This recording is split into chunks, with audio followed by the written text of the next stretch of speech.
I love that Pete Hegseth is encouraging gender-affirming care in the military. I love that in the video that he spoke about this, he had on a full face of makeup. The MAGA men are laser focused on masculinity because all they think about are men. And now we've reached the next layer of this where we know they're thinking about penises. It's just like the Band-Aid just keeps getting ripped off, and they're revealing more about themselves as they feel more emboldened in their fascist regime, much like Trump's cognitive exams. Pete Hegseth has found himself with a needle in his arm, saying, "Why won't my penis work, doc? Let me know."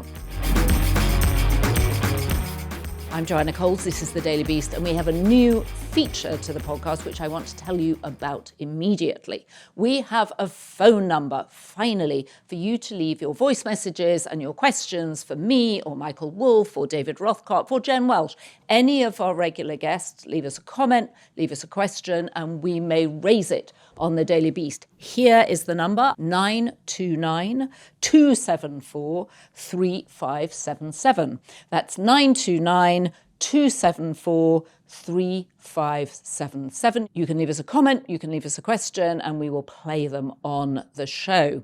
And you may well leave questions for our next guest, Jen Welch. We are going to be talking about Lindsey Graham, Mitch McConnell, and of course, Pete Hegseth. Where does she stand on high T, low T? I suspect Jen has more testosterone in her little toe than the entire of the American military. Let's get into it. Before we do, quick reminder, please subscribe to The Daily Beast wherever you get your podcast. The reason we can have independent conversations is because we are independent media, but that means we rely upon your support. And one of your ways to show that is to subscribe.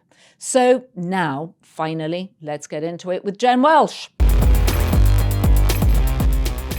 Oh my goodness. You are the scourge of the Department of Education. Jen Welch is back on the podcast, and she has pissed off the head of the Education Department, Linda McMahon. Jen, explain everything before we get into discussing Hegseth, Mitch McConnell, Lindsey Graham, all of them. Yes. Let us first discuss you and how you upset the Department of Education. Okay, so on my podcast, I've had it. My co-host and I were discussing homeschooling and how a lot of homeschoolers do this because they want to teach creationism. And in the homeschooling pamphlets, they talk about dinosaurs living with man at the same time, discourage critical thinking. And I said, this is trickle-down stupidity. The dumbest people she knew in college were homeschooling their kids. And so this is trickle-down stupidity. This is MAGA on steroids. This is MAHA. This is tradwife. This is unvaxxed and unjacked and all that shit. Trickle-down stupidity. I wish that I had thought of that line. It's such a good line. And it is, of course, what homeschooling is. Okay, I know some of you out there have been homeschooled. You can leave us a comment. But Yes. I think homeschooling isn't good for the kid or the parent. It's not. And my point was that the parents can't critically think. They're very scared of the world. They're very fear-based people. They've been encouraged to be blindly obedient. And so I called it trickle-down stupidity. They chop it up. New York Post, Fox News, bedwetting, hand-wringing, pearl-clutching, losing their mind. I get really excited about this because it's so easy to just poke them because they're so scared of people. And the liberal white Jennifer Welch, really terrifies them. So much to my surprise. Jen, you terrify all of us. I'm just putting it out there. You do terrify. Touche. But Kylie, our producer, said, Jen, the Department of Education just tweeted about you. And it was like, they quoted the New York Times Post, and it was like, homeschooling is great, blah, blah, blah, all of these platitudes.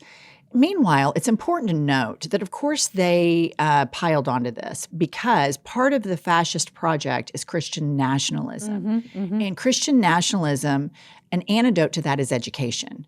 Trump likes the poorly educated. So, of course, Which he said. He's openly these are his said, words. I love the uneducated. He wants Linda McMahon to close down the Department of Education because fascism can thrive if you have a dumbed down, trickled down stupidity electorate.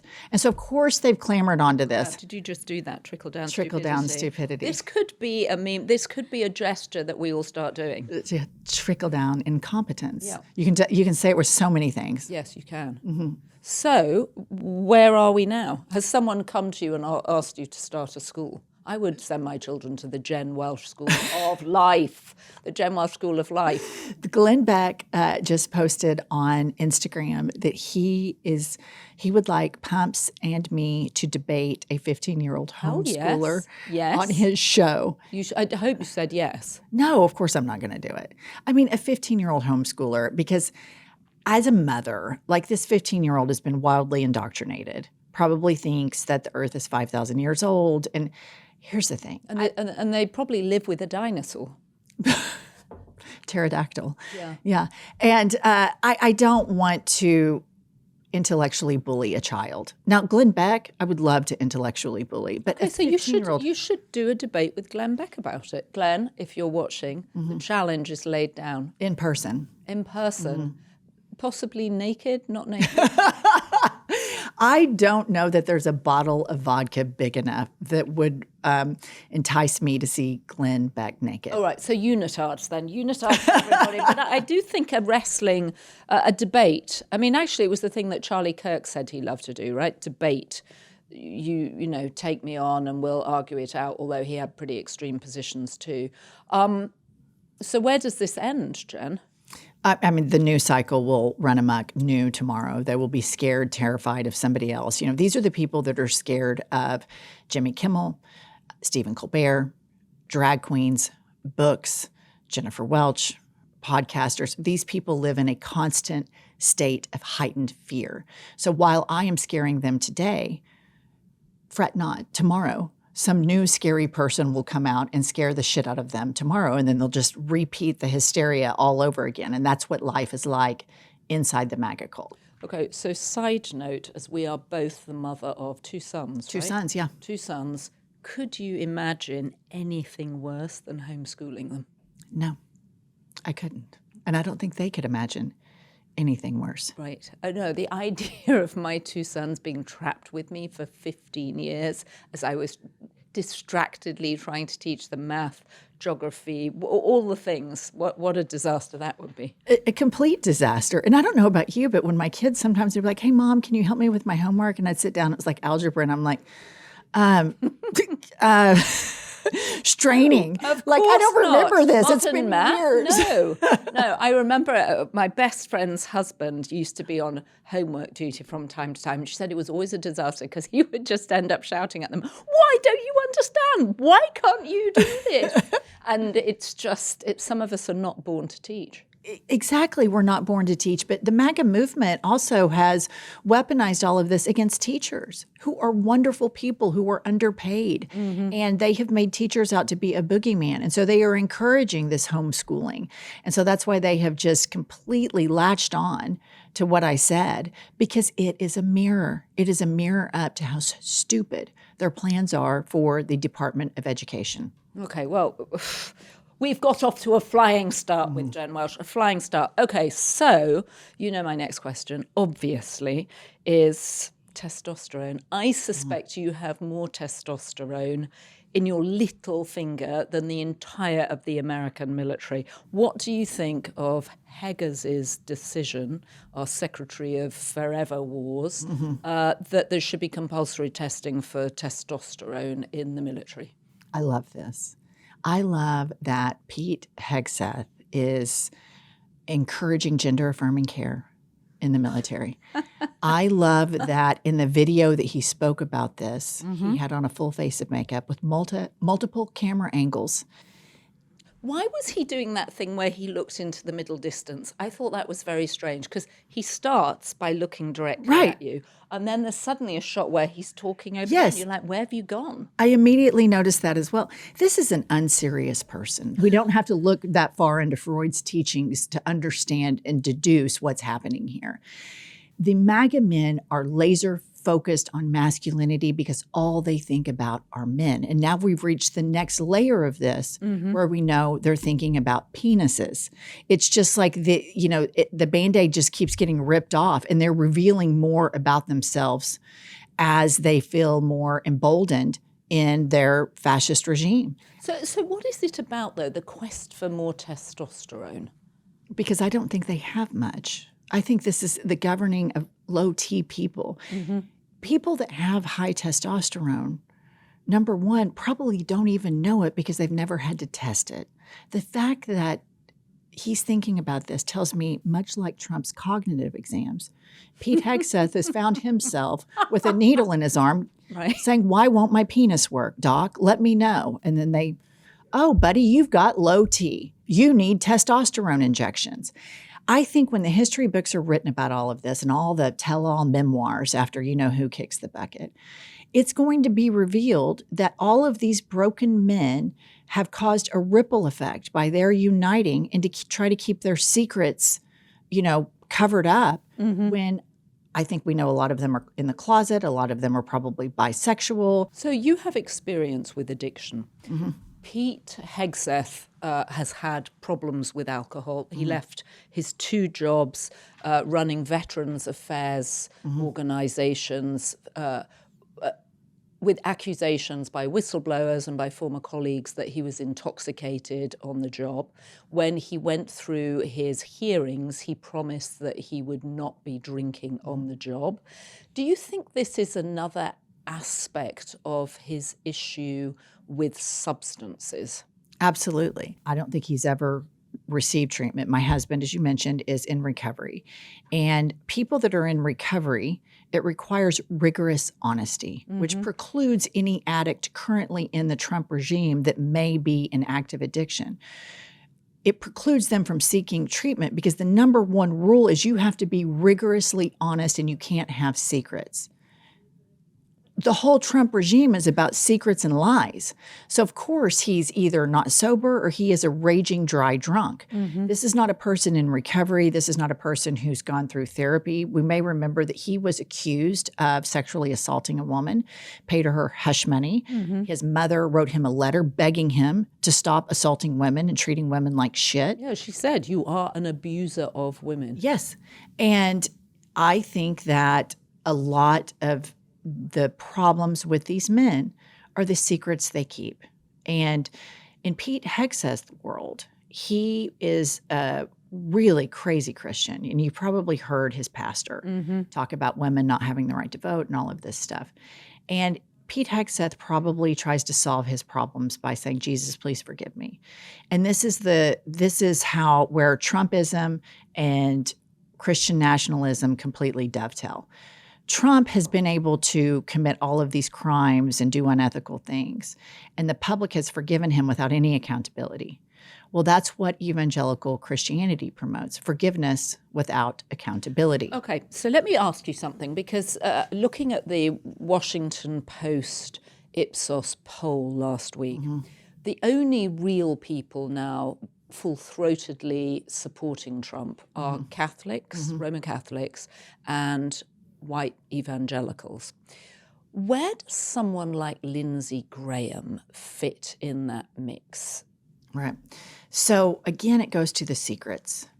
I grew up in Oklahoma, which is very, very evangelical Christian. Oklahoma City and the state of Oklahoma, the predominant religion is evangelical Christianity.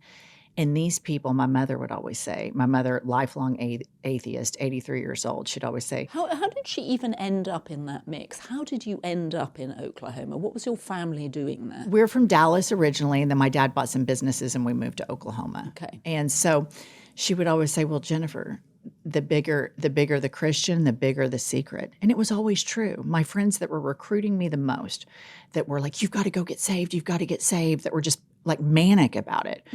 Their families, I'd go spend the night, and I'd notice one night the mom kind of had a black eye.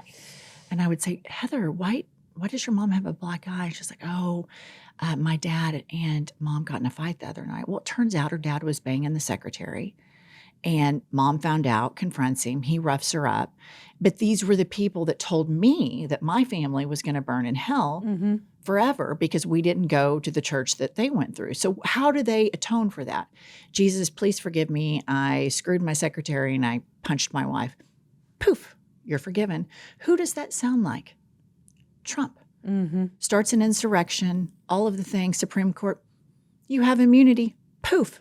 No accountability. So people ask me this all the time. How can evangelicals support Trump? It's the exact same thing. Authoritarian religion has accountability, forgiveness without accountability, and authoritarian government.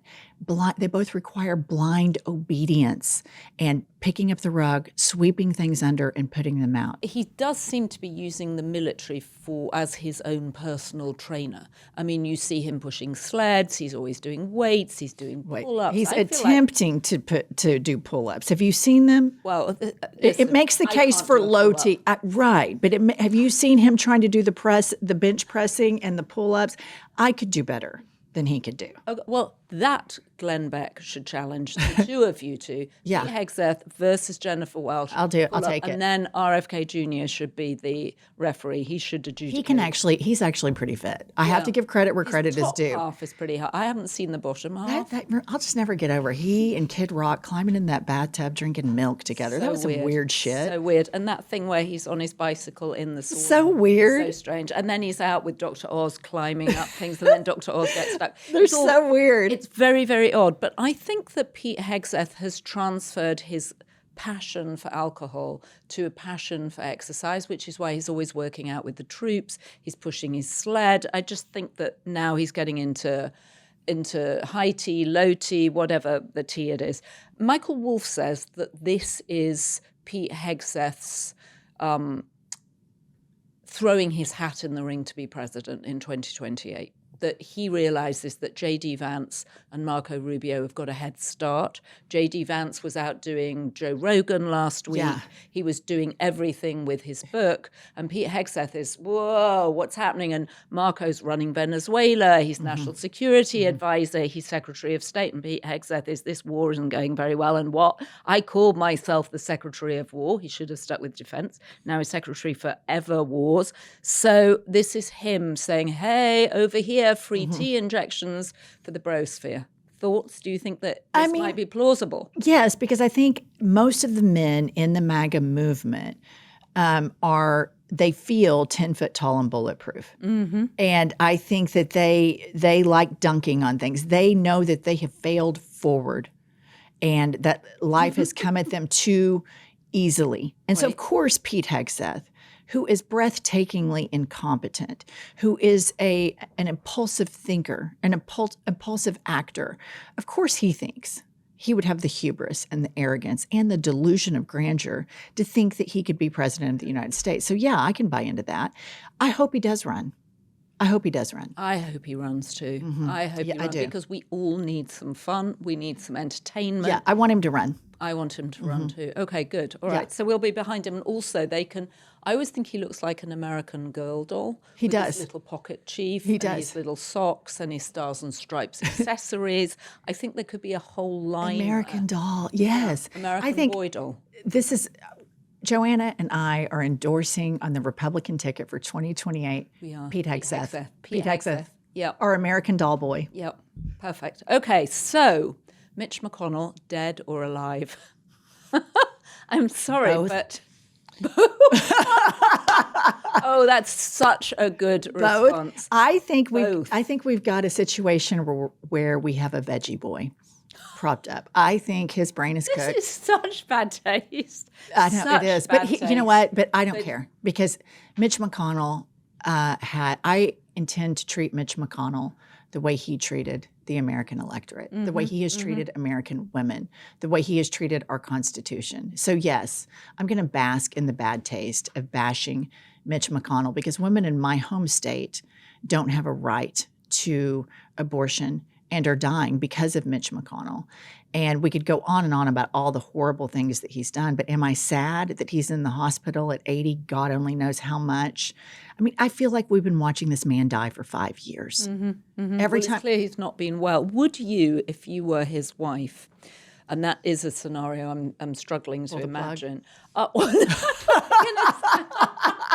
wasn't going to say, would you pull the plug? I was going to say, would you have come back from your trip to China where you were meeting the vice president of China to see your husband who'd fallen and been unconscious, taken to hospital, and the emergency call had CPR on it? They said, patient is undergoing CPR. He's taken to hospital in an ambulance. We know because he's told us he was unconscious. His wife, Elaine Chao, was away. If you were married to Mitch McConnell, would you have come back?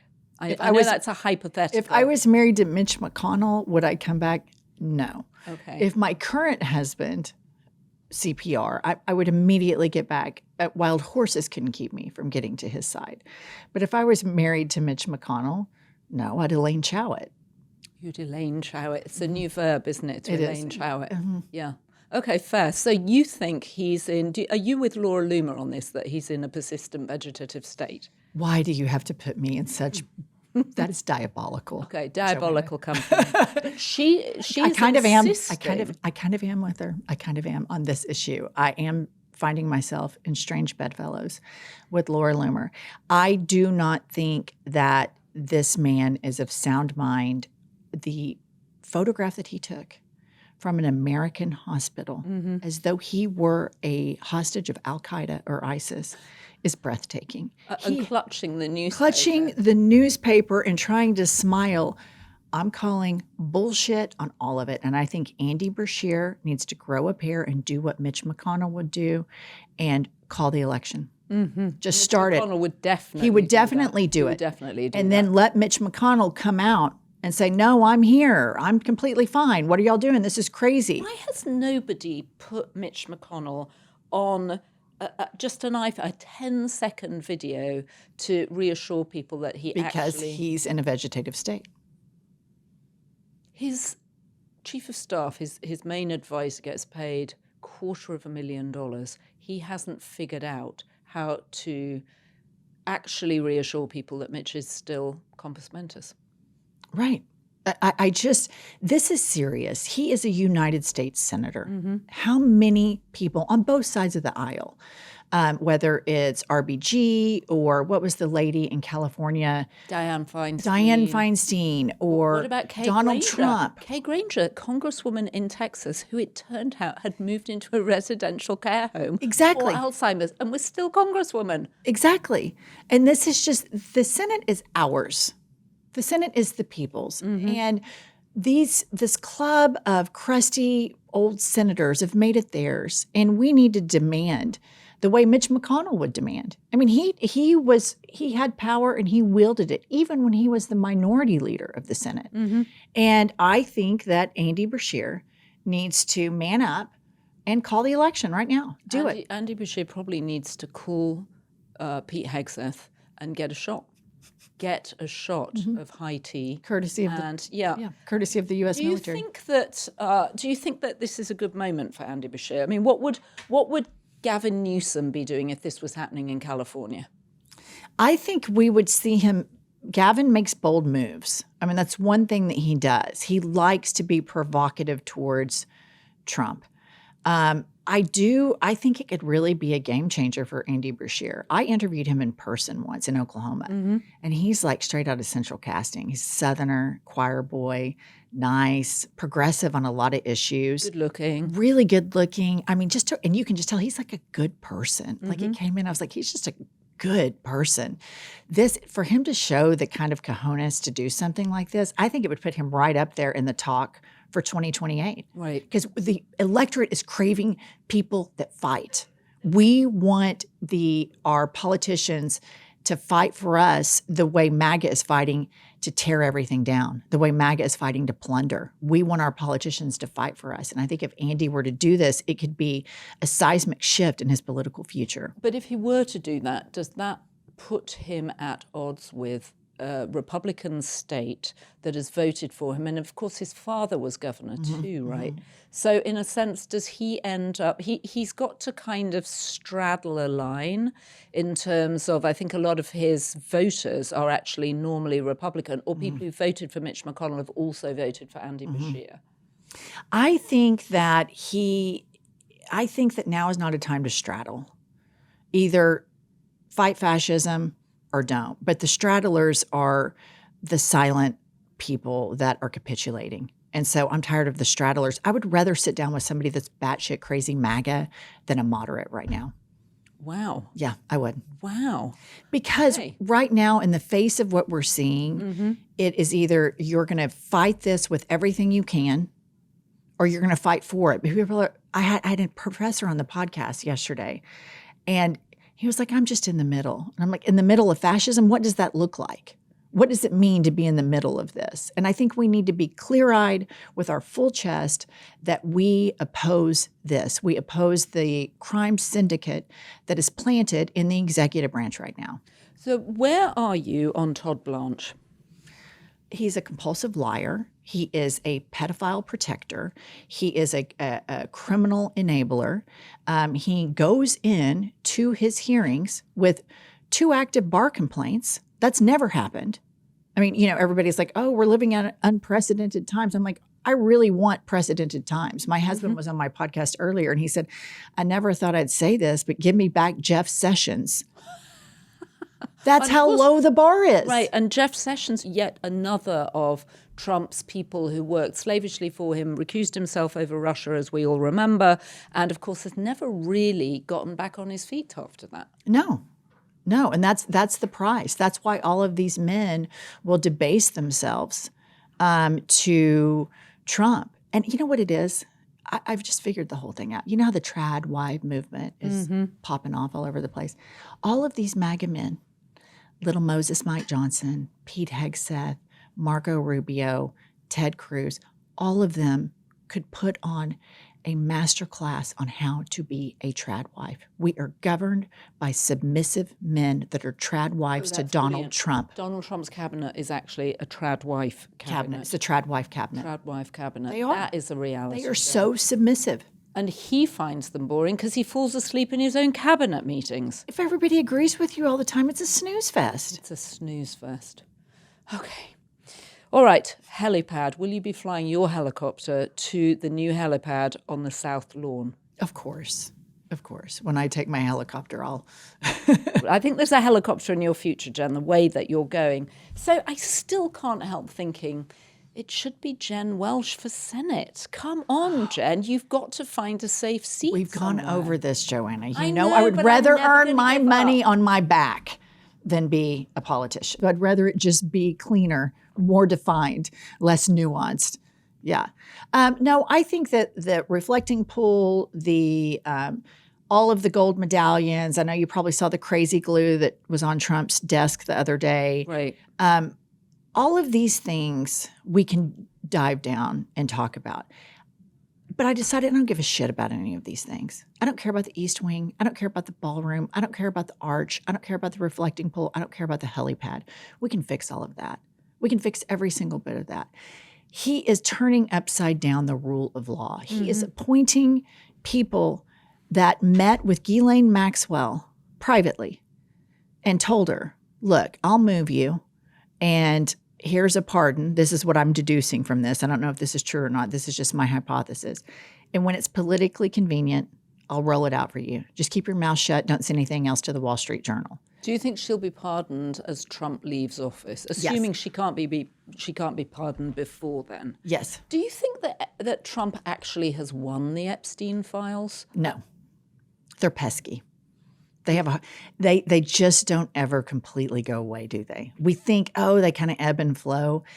I think there's too much there. There's just an overwhelming amount of evidence there. I mean, and the more they cover it up, the more public opinion turns on him regarding that on both sides. So there's still 3 million more files to come out that haven't come out, but there doesn't seem to be any pressing call for them to come out. I mean, we had Andrew Weissman, the former general counsel of the FBI, on the podcast last week, and he was saying there is a smoking gun in those 3 million files that haven't yet come out. There's obviously a smoking gun. Otherwise, why wouldn't they release them? And that's one of his reasons why he thinks Todd Blanche should never be Attorney General. But I can't help wondering if the fire has gone out of the Epstein files. I don't think so. I really don't. I just don't think that is going to completely die. I think that every single time I open up my phone, there's some story related to it. And the survivors and their bravery and always putting themselves in the news, they showed up to Todd Blanche's confirmation hearings. And he's refusing to meet with them. And the Democrats need to... Did you think the Democrats did a good enough job of interrogating Todd Blanche? I didn't see all of it, but typically I would say the Democrats should be the first in line to get some of these low T shots. And I'm a Democrat. Right. I am a Democrat. But I wish that they would get rid of their give effect meter and just start fighting. Their approval rating is low because they don't fight hard enough. It's not because people disagree with them. It's because they don't fight hard enough. And now is the moment where Andy Beshear, as good a man as he is, he needs to go gangster. I was surprised during the Todd Blanche hearings that it was actually John Cornyn, who, as we know, has been primaried by Trump in Texas, but it was his dissection of the slush fund, the $1.8 billion slush fund, that seemed to hang around Todd Blanche the most. And then there was the moment when John Kennedy, senator from Louisiana, asked him, "Are you a friend of Mr. Trump?" And he goes, "Well, I'm his lawyer. I mean, I was his lawyer. I'm the acting attorney general." And you thought, oh, John Kennedy yet again caught someone else out. Do you remember when he went after Kristi Noem and just sliced and diced her? Yes. When he said, you spent $250 million on that ad campaign. Did Mr. Trump know you were spending that money? Yeah. And I'm sorry, I can't resist it because I love his accent. I love those Southern accents. But he got rid of Kristi Noem, and I can't help wondering if by accident, I don't think it was on purpose, he managed to get Todd Blanche to trip on his own shoes. I think that you bring up a really interesting point. Republicans by nature they fight a little bit harder. And when I think about the people who are now disassociated from MAGA that are still Republicans, Thomas Massey, Marjorie Taylor Greene, Tom Cornyn. Tillis, who's leaving. They seem to outflank Democrats in their critique of Republicans. It's incredible. If you hear Thomas Massey or Marjorie Taylor Greene talk about United States policy with Benjamin Netanyahu's government, they outflank Schumer and Jeffries on this. And even though the Democratic Party, the base, our leadership doesn't ever listen to the base at all. And so you have sometimes these very bad actors, I think, in Marjorie Taylor Greene or Tucker Carlson and some of the others who end up outflanking Democrats in their critique of Donald Trump. Marjorie Taylor Greene went on some rant the other day about the war in Iran and people being war hawks. She just completely eviscerated Lindsey Graham. He was a war hawk, he was a warmonger and all of this stuff. And then all the Democrats are like, Cory Booker's like, he was really a hero. Cory Booker referred to Lindsey Graham as a hero. Right. And I'm like, what are we doing? What are we doing here? Lindsey Graham was a piece of shit, objectively. This is a man who, was clearly gay and voted against gay issues all the time, a complete war hawk, homicidal, really. And we can't be calling him a hero. What are we doing? Okay, so you got a huge response to one of your posts after Lindsey Graham died, holding a drone. Can you just describe for us? Okay, so I was very intrigued when I got online and somebody posted a photograph and said, this is Lindsey Graham's last known photograph. And he was in Ukraine, and he's holding a drone. And listener and viewer, the drone was black, and it looked like a big, giant penis. This is poetry in motion. Of course, MAGA loses their mind. Jennifer Welch said Lindsey Graham liked penis. I have so many LGBTQ plus friends, and I see from living in a red state how closeted men, closeted Christian Family Guy Republicans ostracize, demean, diminish these people during the day and then fetishize them at night. I don't know if you saw actress James Rose on Instagram. She did a video where she has tripled down on it. She alleges that Lindsey Graham, she's a sex worker, paid her a stack of cash, and Lindsey was wearing red lingerie. She performed all sorts of sex acts on Lindsey Graham. Now, here's the thing. If Lindsey Graham's kinky and likes to wear red panties, I don't care. But when you're voting against gay stuff, then it's relevant. It is a relevant issue. He was in favor of the Defense of Marriage Act. Exactly. So he's, anti-gay during the day and then doing a bunch of gay stuff at night. And so this whole idea that when somebody dies, we have to reinvent who they were is insane to me. Like, Trump doesn't do that. He hated Robert Mueller. He goes after him. Now, I don't want to completely go after Lindsey Graham, but I go after him just as much in his death as I did when he was alive. His death is not going to make me go, oh, Lindsey died. I can't call him gay anymore. Because whether he's alive or dead, Lindsey Graham was a closeted gay man.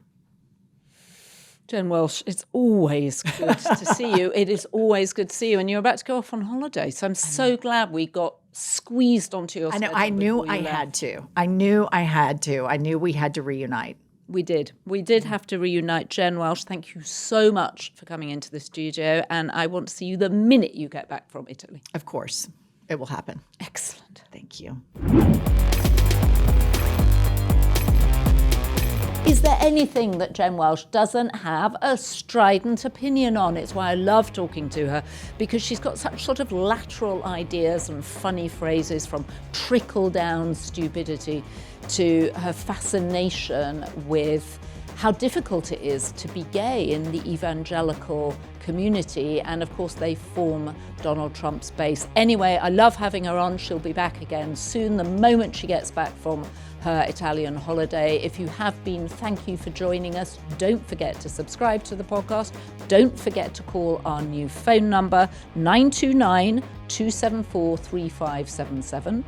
929-274-3577, and leave us a comment or a question for any of our regular guests. Big thanks to our production team, Ryan Murray, John Romero, Heather Pissarro, Rachel Passer, Neil Rosenhaus, and Max the intern. So the good news is we have so many B-Beast tier members now. There are too many names to read out, and we really appreciate your support.